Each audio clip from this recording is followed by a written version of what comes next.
Hi friends, मैं आकांक्षा Sharma GK with आकांक्षा में आपका स्वागत करती हूँ। एमपीपीएससी मेंस क्रैश कोर्स में आज हम 39वां भाग देखने वाले हैं और ये क्वेश्चन है मूल अधिकार के क्रियान्वयन के लिए जारी रिटों को समझाइए। पेपर 3 विज्ञान प्रौद्योगिकी का ये प्रश्न है और यूनिट 7 का ये क्वेश्चन है। सॉरी, ये यूनिट 3 का विज्ञान प्रौद्योगिकी का क्वेश्चन नहीं है, संविधान का क्वेश्चन है। ये मैंने थंबनेल गलत बना लिया है। पेपर 2 का संविधान का ये प्रश्न है। तो आप लोग इसको, ये क्वेश्चन जो है अलग से भी आ जाता है कि विभिन्न रिटों को समझाइए, तो और या ऐसा भी आ जाता है मूल अधिकार के क्रियान्वयन के लिए रिटों को समझाइए। ये जो क्वेश्चन है ये मेरे संविधान के नोट से लिया गया है। जब आप मेरे संविधान का नोट्स लेते हैं, मेरा पूरा पैकेज जो आप लेते हैं उसमें संविधान की जो बुकलेट आपको मिलती है उसमें से ये नोट्स लिए गए हैं, उसमें से ये पेजेस लिए गए हैं। मेंस के पैकेज का जो मेरा मेंस का जो बुकलेट है वो टोटल 39 बुकलेट आपको मिलेंगी, जिसमें आपको 12 फाइल 3 मार्क करके मिलेंगी, बाकी आपको 5 नंबर और 11 नंबर की मिलेंगी। साथ में इसके आपको 25 व्हाट्सएप के पेड ग्रुप भी मिलेंगे। हैंड रिटन प्रश्नोत्तर श्रृंखला में नोट्स से जहाँ पे फ्लो चार्ट यूज़ करना है, जहाँ पे डायग्राम बनाना है, जहाँ पे मैप बनाना है, सबके साथ ये नोट्स आपको उपलब्ध होंगे। आप भारत में कहीं भी रहते हैं वहाँ आपको डिलीवर हो जाएगा। साथ ही इसके पैकेज की अगर आप सॉफ्ट कॉपी भी लेना चाहते हैं तो सॉफ्ट कॉपी भी मिल जाएगी।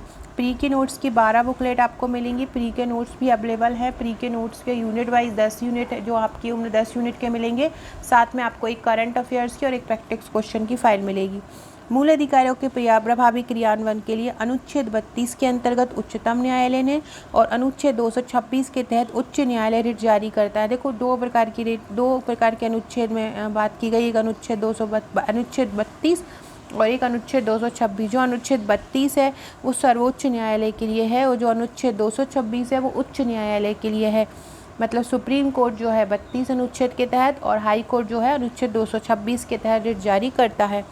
ये रिट जो होती हैं 5 प्रकार की होती हैं। ये अनुच्छेद जो है वो आपका प्री में भी पूछ सकता है। सर्वोच्च न्यायालय कौन किस अनुच्छेद के अंतर्गत 32 और उच्च न्यायालय 226 5 रिट जारी करता है। कौन कौन सी हैं? सबसे पहली होती है वंदी प्रत्यक्षीकरण। वंदी प्रत्यक्षीकरण को इंग्लिश में हैवियस कार्पस कहते हैं। कभी कभी देखा जाता है कि 3 नंबर में केवल हैवियस कार्पस पूछ लेते हैं, क्या होता है। तो आपको ये भी पता होना चाहिए कि वंदी प्रत्यक्षीकरण को हैवियस कार्पस बोलते हैं। देखिए, वंदी प्रत्यक्षीकरण जैसे कि आपको इसके नाम में ही समझ में आया होगा कि जो बंदी है, जिसको बंदी बना के लाया जाता है, उसको पेश करने की शक्ति, उसको प्रत्यक्ष रूप से अपनी बात कहने का मौका देना। तो यह रिट बंदी द्वारा बनाए द्वारा व्यक्ति की प्रार्थना पर जारी की जाती है। मतलब जिस व्यक्ति को बंदी बनाया जाता है वो व्यक्ति अगर प्रार्थना करता है कि मुझे अपनी बात कहने का मौका दो, तब ये रिट जारी की जाती है। यदि बंदी बनाने वाला अधिकारी गिरफ्तारी का उचित कारण नहीं बता पाता तो बंदी व्यक्ति को मुक्त कर दिया जाता है। जिस व्यक्ति को बंदी बनाया जाता है और वो हाई कोर्ट या सुप्रीम कोर्ट में रिट लगाता है कि मुझे अपनी बात है, मैं सही हूँ, मैं गलत नहीं हूँ, और जिसने बंदी बनाया हो, जिस अधिकारी ने, अगर वो उसका उचित कारण नहीं बता पाता कि हमने इनको इसलिए गिरफ्तार किया है, तो उसको मुक्त कर दिया जाता है। दूसरा होता है परम आदेश। परम आदेश मतलब परम आदेश, किसी बड़े ने आदेश दिया हो छोटे को।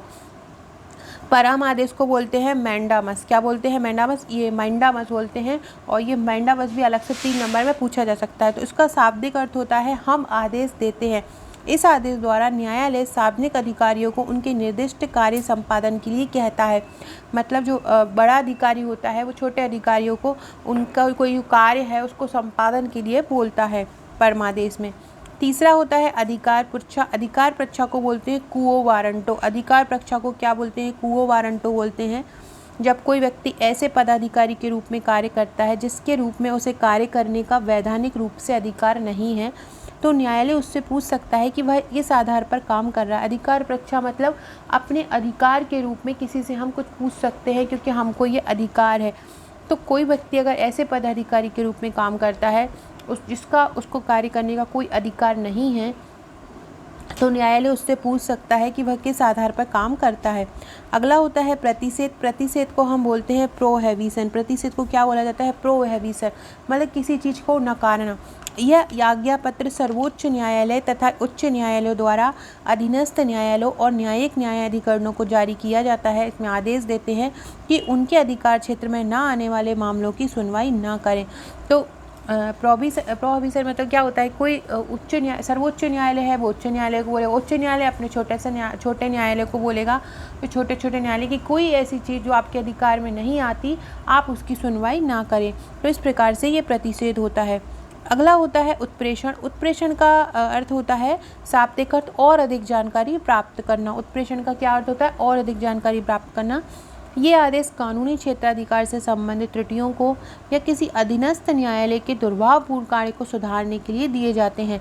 उत्प्रेषण क्यों किया जाता है, कानूनी क्षेत्राधिकार से संबंधित त्रुटियों को या किसी अधीनस्थ न्यायालय के दुर्भावपूर्ण कार्य को सुधारने के लिए दिए जाते हैं। इसका अर्थ क्या होता है, और अधिक जानकारी प्राप्त करना। तो इस प्रकार से हम ये पांचों रेटली जो संविधान द्वारा मूल अधिकारों के प्रभावी क्रियान्वयन के लिए दी जाती है, वंदीकार, प्रत्यक्षकरण, हैबियस कार्पस, परमादेश, मैंडामस, अधिकार परीक्षा, क्वो वारंटो, प्रतिषेध, प्रोहिबिशन और उत्प्रेषण। तो इस प्रकार के क्वेश्चन आपको मेनली मेंस में पूछे जाते हैं, आपको बहुत अच्छे से तैयार कर लेना है।